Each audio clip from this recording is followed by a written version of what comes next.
segera. Sama seperti air 100 mm per hari, bila di atas itu ya otomatis akan terjadi genangan, tapi bila di bawahnya harus segera. Jadi ini bagian dari usaha kita untuk terus-menerus. Nanti kita akan evaluasi, dan dengan bahan evaluasi itu nanti perbaikan kita terus-menerus lakukan. Target banjir 6 jam surut, Kampung Pala malah berhari-hari banjir. Ditulis oleh Syardi. Menghadapi musim hujan, Anies mengklaim bisa mengatasi banjir dalam waktu yang lebih cepat. Dia mengaku banjir di Jakarta sekarang ini bakal selesai dalam sehari dan menginstruksikan banjir agar bisa surut dalam 6 jam. Hal ini dia sampaikan dalam Rakernas Antisipasi La Nina yang digelar BMKG. Di awal tahun ini terasa, daerah-daerah yang biasanya kalau banjir tergenang 3-4 hari, sekarang kurang dari 1 hari sudah kering, kata Anies. Untuk ukuran kinerja Anies, maka ini adalah target yang sangat menantang. Dan memang benar, klaimnya soal durasi banjir di Jakarta yang tidak akan lama ternyata tidak sesuai kenyataan. Klaim itu rupanya tidak sesuai kenyataan di lapangan. Buktinya kawasan Kebon Pala, Jakarta Timur sudah terendam banjir sejak beberapa hari belakangan ini. Air yang menggenangi permukiman warga tidak kunjung surut hingga kemarin. Adapun banjir di kawasan ini dipicu hujan lokal dan air kiriman dari hulu, menyebabkan kawasan ini terendam sejak Kamis. Wandi, warga RT 10 RW 05 Kebon Pala, awalnya menceritakan air merendam rumahnya sejak Sabtu. Ketinggian banjir mencapai 1 meter. Air banjir itu datangnya pasti malam, air kiriman aja.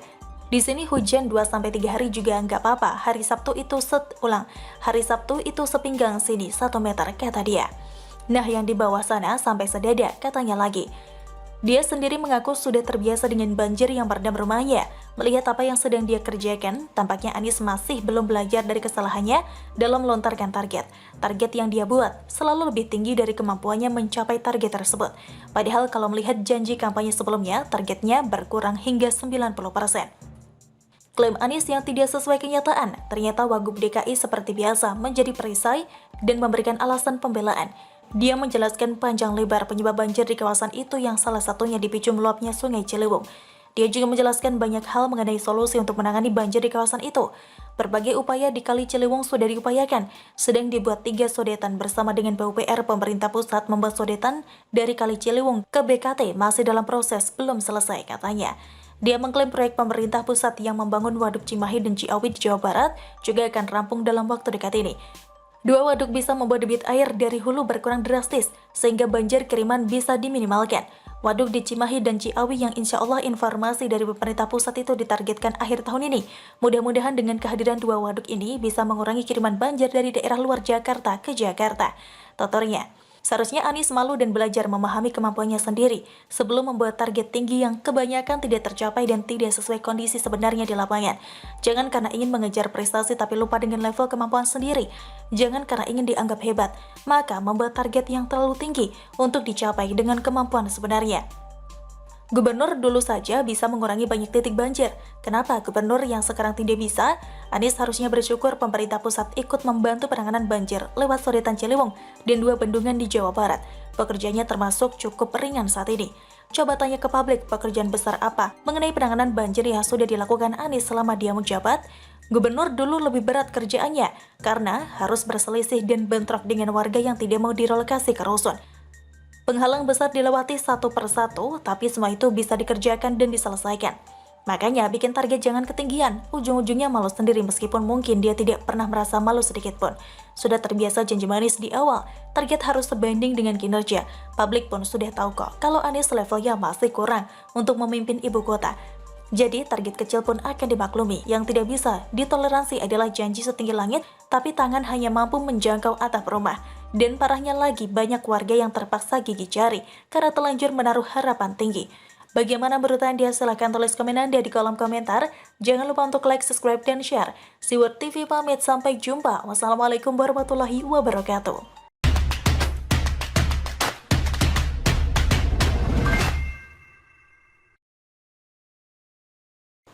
Menjawab kader Demokrat yang ngaco, SBY yang masukkan RI ke G20, ditulis oleh Anto Cahaya. Artikel ini selain untuk tambah ensiklopedia pembaca, saya persembahkan untuk saudara Cipta Pancalaksana, konon kader Demokrat.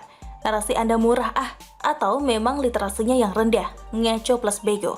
Pertama, selamat buat Presiden Jokowi secara sah telah menjadi presidensi KTT G20. untuk 1 tahun ke depan dan pada tahun 2022 di Bali, negara kita, Indonesia menjadi tuan rumahnya. Dan rakyat Indonesia tentu bangga sekali. Sejak beberapa waktu yang lalu Presiden Jokowi telah mempersiapkan segala sesuatunya ketika berkunjung ke Bali bersama Ibu Negara Iriana melihat langsung kesiapannya. Presiden Jokowi mengatakan sebagai tuan rumah Indonesia ingin melayani dengan baik, menampilkan yang terbaik, dan diyakininya Bali memiliki reputasi serta pengalaman dalam menyelenggarakan event berskala internasional. Selain itu, lanjutnya diharapkan Indonesia akan dapat memanfaatkan pelaksanaan KTT G20 sebagai showcase mengenai kemampuan pemerintah mengendalikan COVID-19, baik dari sisi kesehatan maupun sisi ekonomi. Dengan menjadi presidensi KTT G20 dan tuan rumah otomatis menjadikan Indonesia negara yang dipandang memiliki kemampuan di mata internasional. Sekedar informasi, Indonesia memiliki kesempatan pertama kali menjadi tuan rumah konferensi tingkat tinggi atau KTT Group of 20 atau G20 di era Presiden Joko Widodo sejak didirikannya perkumpulan tersebut pada tahun 1999.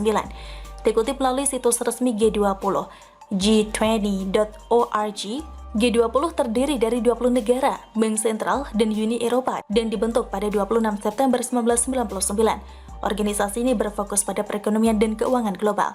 Anggota awalnya adalah para menteri keuangan dan gubernur Bank Sentral. Kemudian setelah krisis ekonomi global pada tahun 2008, para pemimpin negara diikutsertakan. Jadi ini sekaligus menjawab kader Demokrat yang mengatakan bahwa Indonesia masuk anggota KTT G20 berkat Presiden SBY. Agar tidak asal bicara dan mencerahkan, juga dapat menambah ensiklopedia kita berikut penjelasannya. Organisasi KTT G20 didirikan atau dibentuk pada tahun 1999, sedang SBY dilantik menjadi presiden pada tahun 2004. Jadi sampai di sini sudah cukup jelas bukan? Jadi bukan SBY isi formulirnya, hehehe. G20 adalah kelompok informal dari 19 negara dan Uni Eropa, serta perwakilan dari International Monetary Fund atau IMF dan World Bank atau WB. Selain itu, G20 merupakan forum ekonomi utama dunia yang memiliki posisi strategis karena secara kolektif mewakili sekitar 65% penduduk dunia, 79% perdagangan global, dan setidaknya 85% perekonomian dunia. Tiap anggota diwakili oleh kepala negara, menteri, dan gubernur bank sentralnya. Adapun dari 20 negara tersebut, anggota dibagi ke dalam 5 grup. Tiap tahun, salah satu anggota dari grup yang digilir mendapatkan kesempatan menjadi ketua G20. Agenda G20 dikoordinasikan oleh Troika atau 3 pihak, yakni ketua sebelumnya, ketua saat ini, dan ketua mendatang. Untuk diketahui, pembentukan G20 tidak terlepas dari kekecewaan komunitas internasional terhadap kegagalan G7 dalam mencari solusi terhadap permasalahan perekonomian global yang dihadapi saat itu. Pandangan yang mengemuka saat itu adalah pentingnya bagi negara-negara berpendapatan menengah serta yang memiliki pengaruh ekonomi secara sistemik untuk diikutsertakan dalam perundingan demi mencari solusi permasalahan ekonomi global.